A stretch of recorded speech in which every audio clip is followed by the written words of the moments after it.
Hello बच्चों last class के अंदर ना हमारा सिर्फ ना एक टॉपिक हो पाया था जिसका नाम था ट्रांसलेशनल इक्विलिब्रियम।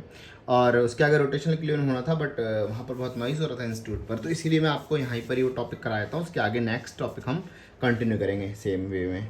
हम बात करते हैं रोटेशनल इक्विलिब्रियम के बारे में।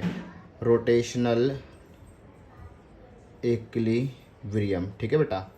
तो रोटेशनल इक्विलिब्रियम क्या होता है और कैसे ये काम करता है, हम थोड़ा सा इसके बारे में समझते हैं, ठीक है। तो देखिए क्या होता है कि हम इसे कहते हैं कि जब ना किसी बॉडी पे लगने वाला नेट इफेक्टिव टॉर्क क्या हो जाए बेटा, ज़ीरो हो जाए। क्या हो जाए? ज़ीरो। तो इसे मैं डेफिनेशन लिखता हूँ, the sum of net effective torque on a body is zero, that is called rotational equilibrium. उस कंडीशन को रोटेशनल इक्विलिब्रियम कहा जाता है। सर जी बात समझ में नहीं आई। बात समझने का मतलब ये है, देखो जैसे ये पेन है ना। अब ये पेन है, इस पेन को मैं इधर इस वाली उंगली से इधर घुमाता हूँ और इस वाली उंगली से मैं क्या करता हूँ, इधर घुमाता हूँ। तो अब देखो क्या आ जाए, जब मैं इसको इधर घुमाऊंगा तो ना तो ये इधर जाएगा ना तो इधर जाएगा। ये लीनियर मोशन में भागने लग जाएगा लेकिन रोटेट नहीं होगा। तो अगर मैं इसको यूँ दिखाऊं, जैसे मान लो मैं इसको इधर घुमाऊं और इसको इधर मैं इधर घुमाऊं, ऐसे कर घुमाऊं, देखो रोटेशनल इक्विलिब्रियम में आ गया। तो इस केस में हम कहते हैं कि टॉर्क लगा। लेकिन अगर मैं इसी केस में रखूँ, एक केस में यहाँ से कोई रोक ले, इसको इधर से घुमाऊँ, इसको इधर से घुमाऊँ, तो ये पेन घूमेगा नहीं, सिर्फ लीनियर मोशन में जाएगा। तो रोटेशनल इक्विलिब्रियम का मतलब ही बेटा यही था कि बॉडी के ऊपर लगने वाला टॉर्क क्या हो जाए, ज़ीरो हो जाए। तो इसे हम ऐसे लिखते हैं, summation of net effective torque is equal to क्या, ज़ीरो, ठीक है ना। अब देखिए बेटा, कोई भी बॉडी है वो अगर रोटेशनल इक्विलिब्रियम में है, कोई भी बॉडी है अगर वो रोटेशनल इक्विलिब्रियम में है, तो उसके ऊपर जैसे एक फोर्स इधर लग रहा होगा, एक फोर्स इधर लग रहा होगा, ये रहा परपेंडिकुलर डिस्प्लेसमेंट, है ना बेटा। तो ये देखो फोर्स और ऐसे फोर्स इनटू परपेंडिकुलर डिस्प्लेसमेंट, ये F1 फोर्स जो है वो एक टॉर्क प्रोड्यूस करेगा। Force into perpendicular distance, force into perpendicular displacement. F1 torque जो है F1 फोर्स जो है वो एक टॉर्क प्रोड्यूस करेगा। वो टॉर्क किस डायरेक्शन में होगा, देखो बेटा इसे कहते हैं ऐसे करके, सुई घड़ी जो है इस डायरेक्शन में घूमती है, ऐसे करके इसे कहते हैं क्लॉकवाइज। और अगर जब ऐसे जाती है, इस तरीके से जाती, इस तरीके से जाएगी घड़ी जो है, इस तरीके से चलती है, दैट इज कॉल्ड क्लॉकवाइज। और जब वॉच इस तरीके से, वॉच खैर इस तरीके से जाती नहीं है, मतलब इस तरीके से जाए, इस तरीके, this is called anti clockwise, है ना। घड़ी की डायरेक्शन में क्लॉकवाइज और अपोजिट डायरेक्शन एंटी क्लॉकवाइज। अब देखो ये जो टॉर्क है, ये जो है, ये फोर्स इस तरफ से लग रहा है और इस पर फोर्स जो लग रहा है इस तरीके से लग रहा है, इधर लग रहा है ना। तो जो ये है इसके ऊपर जो लग रहा है वो लग रहा है एंटी क्लॉकवाइज, उस पर क्या लग रहा है क्लॉकवाइज। तो देखो बेटा यहाँ पर जो एंटी क्लॉकवाइज F1 जो प्रोड्यूस कर रहा है, F1 प्रोड्यूस कर रहा है एंटी क्लॉकवाइज प्रोड्यूस कर रहा है। और F2 जो प्रोड्यूस कर रहा है वो प्रोड्यूस कर रहा है क्लॉकवाइज, प्रोड्यूस कर रहा है क्लॉकवाइज। तो बेटा एंटी क्लॉकवाइज टॉर्क को हम बार बार लेंगे पॉजिटिव और क्लॉकवाइज टॉर्क को लेंगे नेगेटिव। दिख रहा है साफ साफ? ठीक है जी। एंटी क्लॉकवाइज टॉर्क हमेशा पॉजिटिव होगा और क्लॉकवाइज टॉर्क क्या होगा, हमेशा नेगेटिव होगा। क्या होगा? वो हमेशा नेगेटिव होगा। इस बात का आप पूरा ध्यान रखेंगे। और उस बॉडी पे लगने वाला जो नेट टॉर्क होगा, चाहे टॉर्क 1 चाहे torque 2 S so and torque n जो होगा, उन सभी को जब जोड़ा जाएगा तो आंसर क्या मिलेगा, मेरे को 0 मिलेगा। तो वो कहलाएगा क्या है, बॉडी किस पे, रोटेशनल इक्विलिब्रियम पे है। बॉडी किस पे बेटा, फिर रोटेशनल इक्विलिब्रियम पे वो कहलाती है, ठीक है ना। तो चलिए बेटा इस पे ना कुछ न्यूमेरिकल सॉल्व कर लेते हैं। न्यूमेरिकल के बाद एक ज़्यादा अच्छा दिख जाता है, ठीक है बेटा। देखिए बेटा ये क्वेश्चन है वैसे करके, एक ऐसे सीसॉ है, ठीक है ना। वहाँ पर ये रहा सेंटर पॉइंट है। यहाँ पर एक 10 किलोग्राम की लड़की बैठी है, 15 किलोग्राम की लड़की बैठी है। टोटल डिस्टेंस दोनों के बीच में 5 मीटर है, तो 2.5 मीटर यहाँ से हो जाएगा। और यहाँ से ये 15 kg वाली लड़की कहाँ बैठे, what distance 15 kg girl sit after that system remains equilibrium. System क्या आ जाए, इक्विलिब्रियम में आ जाए। तो चलिए मैं लेट कर लेता हूँ कि जो ये लड़की है वो x डिस्टेंस से बैठी होगी, मुझे नहीं पता कितना, बट x। तो देखो बेटा इसका ऐसे करके फोर्स लग रहा होगा 15 इंटू में ग्रेविटी जी, भाई यही फोर्स लगता है ना, F इक्वल्स टू mg। इसका फोर्स इधर लग रहा हो, फोर्स इंटू परपेंडिकुलर डिस्प्लेसमेंट। तो इसने एक टॉर्क बनाया होगा, मैं ऐसे कर लेता हूँ इसको ऐसे करके कि ये रही ये वाली लड़की 15 kg वाली, वो नहीं पता कहाँ बैठी है तो लेट कर लेते हैं एक्स पे बैठी, यहाँ से यहाँ तक एक्स डिस्टेंस पे बैठी है। और ये तो ये हो गया F is equals to 15 into में ग्रेविटी, ये फोर्स लग रहा है नीचे की ओर, ये डिस्प्लेसमेंट। उस तरीके से ये जो 10 kg वाली गर्ल है वो भी तो अपना फोर्स लगा रही होगी। F1 ये हो गया, इसको F2 नाम देता हूँ mg, दैट इज 10 इंटू में ग्रेविटी 10, m इंटू में यहाँ से यहाँ तक 2.5 मीटर। ओके, नाउ अब क्वेश्चन ये है कि बताइए कहाँ बैठी हो। तो देखो बेटा, टॉर्क ये भी प्रोड्यूस कर रही होगी, 15 kg वाली टॉर्क ये भी प्रोड्यूस कर रही होगी। इसका टॉर्क देखो क्या हो, इसका टॉर्क ऐसे लग रहा होगा, फोर्स इंटू परपेंडिकुलर डिस्प्लेसमेंट, इधर रोटेट होना चाह रही होगी और ये जो है इधर रोटेट होना चाह रही होगी। तो F1 जो है वो F1 कैसा टॉर्क प्रोड्यूस कर रही है, F1 जो है वो किस डायरेक्शन में टॉर्क प्रोड्यूस कर रही है, घड़ी के डायरेक्शन में ना, दैट इज क्लॉकवाइज टॉर्क। क्या, क्लॉकवाइज टॉर्क। ओके, तो tau 1 we call it. Torque क्या होता है, फोर्स इंटू परपेंडिकुलर डिस्प्लेसमेंट होता है ना, तो F1 इंटू में परपेंडिकुलर डिस्प्लेसमेंट क्या होगा, x, F1 इंटू में x है। ओके, अच्छा क्लॉकवाइज को मैंने क्या कहा, नेगेटिव लेंगे। तो देखो फोर्स कितना हो गया 15, ग्रेविटी अपन 10 ही ले लेते हैं, x मुझे पता नहीं, तो कितना आ गया बेटा, नेगेटिव का। सब कुछ क्या आ जाएगा, नेगेटिव का, क्योंकि मैंने क्या रखा है, क्लॉकवाइज जो होता है हमेशा नेगेटिव काउंट किया जाएगा, नेगेटिव हमेशा लिया जाएगा। ठीक है बेटा, अब आगे बात करते हैं। F2 जो है, F2 ये रहा, ये देखो F2 जो है वो एंटी क्लॉकवाइज टॉर्क प्रोड्यूस कर, इधर घुमाना चाहेगा ना, ये फट्टे को ऐसे नीचे लाना चाहेगा ना इस वाली बॉडी को, तो F2 जो होगा प्रोड्यूस एंटी क्लॉकवाइज टॉर्क, ये एंटी क्लॉकवाइज टॉर्क बनाएगी। तो that is tau 2 that is equals to F2 into में perpendicular displacement that is 2.5 meter. F2 क्या हो गया, 10 इंटू में 2.5 मीटर।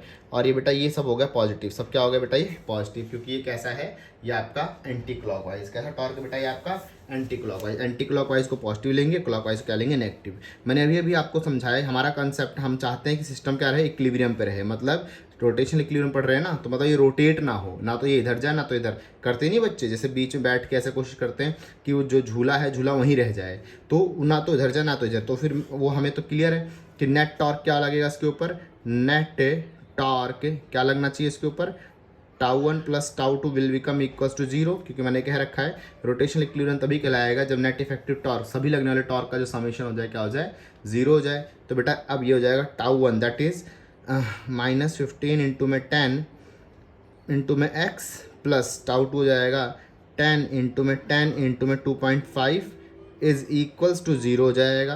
अब ये पूरी वैल्यू बेटा जंप करके इधर जाएगी, तो क्या बचेगा, 10 इंटू में 2.5 इज इक्वल्स टू, माइनस वाली वैल्यू जब जंप करके 0 के पास जाएगी तो जाएगा प्लस 15 इंटू में x, 10 से 10 कैंसिल आउट हो गया। ठीक है बेटा, ये बचा 22.5 और 10 मल्टीप्लाई होगा, that will become equals to 25, just 25 into में 15x, तो x क्या आ गया बेटा आपका 25 अपॉन में 15 आ गया। ठीक है बेटा, सॉल्व करेंगे, 5 5 जा 25, 5 3 जा दिस वन, दैट अगर हम इसको फाइनली सॉल्व करना चाहें, मतलब कि अगर मैं दोनों को डिवाइड करके सॉल्व करना चाहूँ तो 1 पॉइंट लगभग 6 के करीब आंसर आना चाहिए, 1.6 मीटर। मीन्स ये लड़की जब यहाँ से 1.6 मीटर पे बैठेगी, यहाँ से नाप के 1.6 मीटर बैठेगी, तो ना तो ये वो नीचे जाएगी ना तो ये सिस्टम क्या आएगा, इक्विलिब्रियम पे आ जाएगा, और जो सीसॉ है वो इस तरीके से रह जाएगा। ठीक है बेटा, नोट करिए फटाफट, आगे चलते हैं।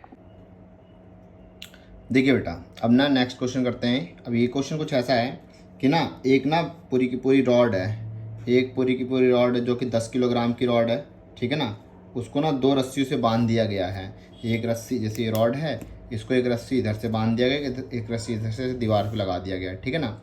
अब क्या पूरी रॉड का मास 10 kg है, लेकिन क्या है कि जैसे 100 सेंटीमीटर की रॉड है, मतलब 1 मीटर तक की रॉड है, उसके सेंटर से अप्रोक्सीमेट 20 सेंटीमीटर दूरी पर 20 सेंटीमीटर की दूरी पर एक दूसरा मास रख दिया गया, इसका मास 5 kg है। तो क्वेश्चन अब ये है कि बताइए T1 और T2 क्या होगा व्हेन सिस्टम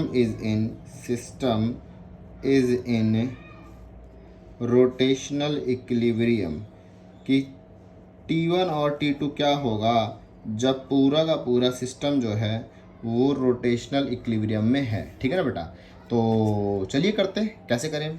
देखो एक सिंपल सी बात है, इतना दिमाग तो लग रहा है। देखो फोर्स भाई क्या होता है, टेंशन भी एक तरीके की फोर्स ही होती है ना, तो जो टेंशन है वो क्या एक तरीके की फोर्स है।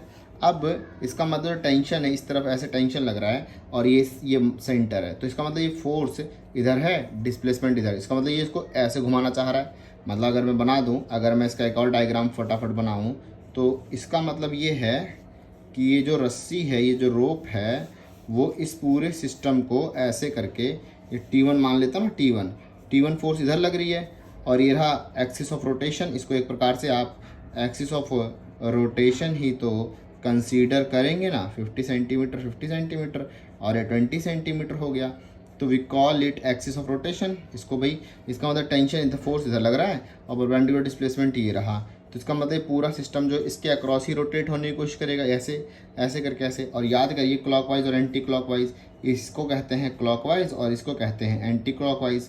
तो ये है क्लॉकवाइज, ये है क्लॉकवाइज और ये है एंटी क्लॉकवाइज। और मैंने आपको पहले ही बता रखा है, लास्ट मतलब कि अभी थोड़ी देर पहले ही बताया था, जो लास्ट पेज था, देखो क्लॉकवाइज जो लेते हैं पॉजिटिव लेते हैं, एंटी क्लॉकवाइज जो लेते हैं वो नेगेटिव लेते हैं। अभी आपको मैंने बताया ही था, ठीक है बेटा। तो अब देखिए क्लॉकवाइज जो हो गया वो पॉजिटिव हो गया, एंटी क्लॉकवाइज जो हो गया वो क्या हो गया, नेगेटिव टॉर्क हो गया। तो इस तरीके से हम इसके अंदर का टॉर्क भी कंसीडर करते हैं, ठीक है बेटा। तो इसका मतलब T1 टेंशन है, एक क्लॉकवाइज टॉर्क लगा रहा होगा और एक है आपको क्या लगा रहा होगा, एंटी क्लॉकवाइज टॉर्क लगा रहा होगा, ठीक है ना। क्या लगा रहा होगा, एक एंटी क्लॉकवाइज लगा रहा होगा, एक क्लॉकवाइज लगा रहा होगा। तो देखिए अब क्या करें, इसको, ये पॉजिटिव होता है, ये नेगेटिव होता है ना। तो देखो बेटा अब क्या करें, अब ये टॉर्क हो गया, तो मैं लिखता हूँ टॉर्क। टॉर्क से पहले एक और मैं बता दूँ आपको, T1 और T2। देखो ये T1 है, ये T2 है, मतलब जो दोनों रस्सी के ऊपर जो फोर्स ऊपर की ओर लग रहा है और जो नीचे की ओर लग रहा है, इसकी वजह से इनके पास कोई लीनियर मतलब ट्रांसलेशनल मोशन भी नहीं है इसकी वजह से। इसका मतलब ये जो है सिस्टम इक्विलिब्रियम पे है। तो सिस्टम अगर इक्विलिब्रियम पे है तो हम ये भी तो कह सकते हैं सिस्टम इज इन इक्विलिब्रियम।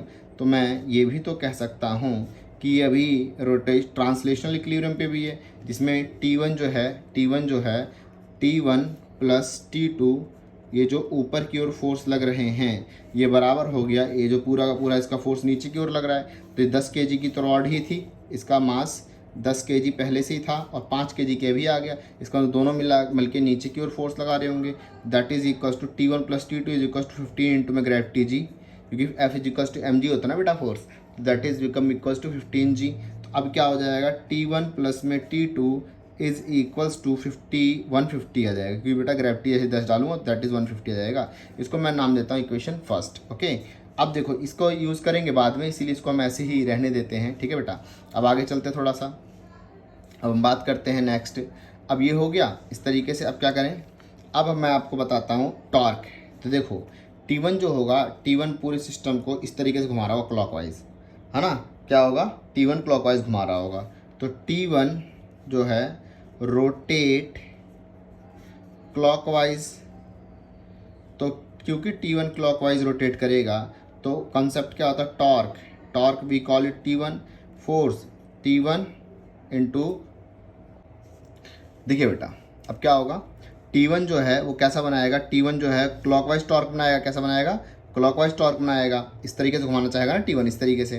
तो क्योंकि T1 क्लॉकवाइज टॉर्क बनाया जाएगा तो टॉर्क क्या था, force that is T1 into perpendicular displacement that is 50 centimetre, ऐसे करके है नहीं, ये हो जाएगा। अच्छा ये हो जाएगा आपका माइनस का, क्योंकि देखो क्लॉकवाइज टॉर्क जो होता है क्या होता है, नेगेटिव होता है, यहाँ लिख रखा है मैंने पहले ही। अब ये हो गया सेकंड। T2 जो होगा बेटा ये वाला, ये जो होगा ये T2 है ना, ये T2 है, ऐसे करके T2 जो होगा इस पूरी रॉप को इधर घुमाना चाहेगा, इसके एक्सिस के अक्रॉस, इसको इधर लग रहा है ना, तो ऐसे ऐसे इधर घुमाना चाहेगा, इस तरीके से T2 घुमाना चाहेगा ना। तो we call it T2 produce कैसा टॉर्क प्रोड्यूस करेगा, एंटी क्लॉकवाइज टॉर्क प्रोड्यूस करेगा, ठीक है ना। तो टॉर्क T2 क्या हो जाएगा, ये हो जाएगा टाउ टू क्या हो जाएगा, दैट इज टॉर्क क्या था, फोर्स इंटू परपेंडिकुलर डिस्प्लेसमेंट। तो फोर्स क्या होगा, T2 की फॉर्म में फोर्स लग रहा है इंटू परपेंडिकुलर डिस्प्लेसमेंट क्या होगा, दैट इज 50 सेंटीमीटर ऑल्सो, है ना। अच्छा ये कैसा होगा, एंटी क्लॉकवाइज कैसा होता है, टॉर्क पॉजिटिव होता है, एंटी क्लॉकवाइज कैसा होता है, पॉजिटिव होता है, ठीक है। ये हो गया। अब हम आगे बात कर, देखो अब T1 ने प्रोड्यूस कर दिया, T2 ने प्रोड्यूस कर दिया, T1 इतना T2 इतना। लेकिन एक और चीज़ है बेटा, ध्यान से देखो, 5 kg रखा हुआ है, 5 kg देखो फोर्स इधर लगाएगा, 5 kg का फोर्स डाउनवर्ड लग रहा होगा नीचे को ग्रेविटी की वजह से, और देखो 5 kg का फोर्स डाउनवर्ड लग रहा होगा, ये है perpendicular displacement that is 20 centimetre. तो अब इस पूरे सिस्टम को ऐसे घुमाएगा, इस पूरे सिस्टम को ऐसे कर घुमाएगा, इस तरीके से घुमाएगा ना, इस तरीके से घुमाएगा। ये क्या करेगा, इस तरीके से घुमाना चाहेगा इसको, ठीक है ना। तो 5 kg मैं लिख देता हूँ इसको यहीं पर ही, 5 kg जो होगा प्रोड्यूस करेगा प्रोड्यूस, कैसा टॉर्क प्रोड्यूस करेगा, ये भी क्लॉकवाइज टॉर्क प्रोड्यूस करेगा ना, इस तरीके से, ये इस तरीके से ऐसे क्लॉकवाइज प्रोड्यूस करेगा ना, ठीक है, ठीक है। तो क्लॉकवाइज टॉर्क, तो कॉन्सेप्ट क्या होता है, टॉर्क 3 से टाउ 3 कह दूंगा, टाउ 3 क्या हो जाएगा, force that is mg, 5g that is 5 into gravity g into perpendicular displacement that is 20 centimetre 20। तो ये अच्छा, ये कैसा है, क्लॉकवाइज कैसा होगा आपका, नेगेटिव होगा, तो it will become equals to 50 minus का ऐसे tau 3 will become equals to minus का 50 इंटू में 20, ये हो जाएगा। क्योंकि देखो बेटा सब सेंटीमीटर में है, इसीलिए मैंने उसको चेंज किया ही नहीं है। टाउ 1 टॉर्क ये रहा, टाउ 2 टॉर्क ये रहा, टाउ 3 टॉर्क ये रहा। टाउ 3 क्या हो जाएगा, ये हो जाएगा आपका 100 माइनस का 100, ऐसा हो जाएगा, ठीक है बेटा।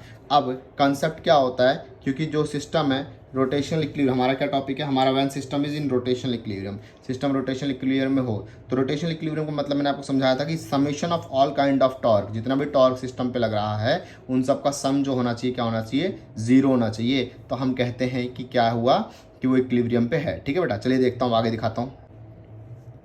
तो ठीक है बेटा, अब देखो अब क्या होता है, कॉन्सेप्ट क्या होता है कि रोटेशनल इक्विलिब्रियम बॉडी तब रहती है जब तीनों मतलब जितने भी टॉर्क है उनका समेशन क्या हो जाए, 0, T1 प्लस में टाउ 2 प्लस में टाउ 3 इज इक्वल्स टू क्या हो जाए, 0 हो जाए, तब कहूँगा जो सिस्टम है वो क्या होगा, रोटेशनल इक्विलिब्रियम में होगा। तो देखो T1 कितना है, दैट इज माइनस का T1 इंटू में बेटा सेंटीमीटर में ही मीटर में लेता हूँ, सेंटीमीटर में दे रखा है, 0.5 हो जाएगा, और प्लस का T2 कितना है, T2 और इंटू में 0.5 हो जाएगा, माइनस का T3 देखिए क्या, टाउ 3 ये रहा, that is tau 3 is equals to 5, ये उसकी वजह से लगा था ना, 5 किलोग्राम की वजह से लगा था ना, 5 इंटू में ग्रेविटी 10 और कितने डिस्टेंस पर रखा था, 20 सेंटीमीटर पर रखा, दैट इज 0.2, और ये माइनस का होगा क्योंकि ये क्लॉकवाइज प्रोड्यूस कर रहा है, तो 5 10 माइनस 50 हो जाएगा इंटू में 0.2, तो इसको भी यहीं रख दो, तो दैट इज माइनस का 50 इंटू में 0.2 दैट इज इक्वल्स टू 0 हो जाएगा, ठीक है ना। अब इसको सॉल्व कर लेते हैं, यहाँ देखूंगा ध्यान से, तो T2 0.5 माइनस का 0.5 T1 इज इक्वल्स टू, ये पूरी टर्म यहाँ चली आएगी, दैट इज जस्ट 50 इंटू में 0.2 हो जाएगा, ठीक है ना। तो देखो पॉइंट हटेगा, यहाँ 10 आएगा, 10 से 0 गया, 5 टू 10 हो जाएगा, ये हो गया 0.5 हो गया, T2 माइनस T1 हो गया, ये हो गया 5 टू 10, तो T2 minus T1 is equals to 10 upon 0.5, और डेसिमल हटाऊंगा तो यहाँ चढ़ जाएगा ये, T2 minus T1 is equals to क्या हो जाएगा, 20, ये हो जाएगा बेटा, ठीक है। सेकंड इक्वेशन कर लेते हैं। अभी याद करो फर्स्ट इक्वेशन मैंने आपको पहले भी समझा रखी है, वी नो दैट, जैसे फर्स्ट इक्वेशन मैंने आपको पहले ही समझाया था, क्या समझाया था कि T1 plus T2 is equals to 150, मैंने आपको समझाया था, पीछे आके देख लेना बेटा वीडियो के अंदर, ठीक है ना, ये समझाया था। तो ये फर्स्ट थी, तो क्या करो दोनों को जोड़ दो, ठीक है ना, ऐड फर्स्ट एंड सेकंड, पहले दूसरे को जोड़ दो, तो ये बनेगा T2 माइनस T1 प्लस में T1 प्लस में T2 is equals to 70, I mean 170, 50 और ये 170 हो जाएगा ना, T2 से T1 चला जाएगा, T2 बचेगा, T2 दैट इज़ 2T2 हो जाएगा, दैट इज़ 170 हो जाएगा, तो T2 क्या आ जाएगा, 170 डिवाइड बाई 2 आ जाएगा, तो ये हो जाएगा लगभग 8 और 5 दैट इज़ 85 न्यूटन। तो T2 क्या आ जाएगा बेटा, 85 न्यूटन, और T1 क्या आ जाएगा, सिमिलरली T2 किसी में पुट कर दो, फर्स्ट पुट कर दो, चलो, तो ये क्या हो जाएगा, T1 is equals to 150 minus में T2 क्या होगा, जब यहाँ पर T2 डालूंगा ये जंप करके यहाँ जाएगा तो माइनस हो जाएगा ना, तो 150 में से जब आपका 85 जाएगा, जस्ट आपका कितना आएगा, 65 न्यूटन। तो बेटा देखो T1 और T2 इस तरीके से आपका कैलकुलेट हो जाएगा, ठीक है बेटा, नोट कर लीजिए फटाफट।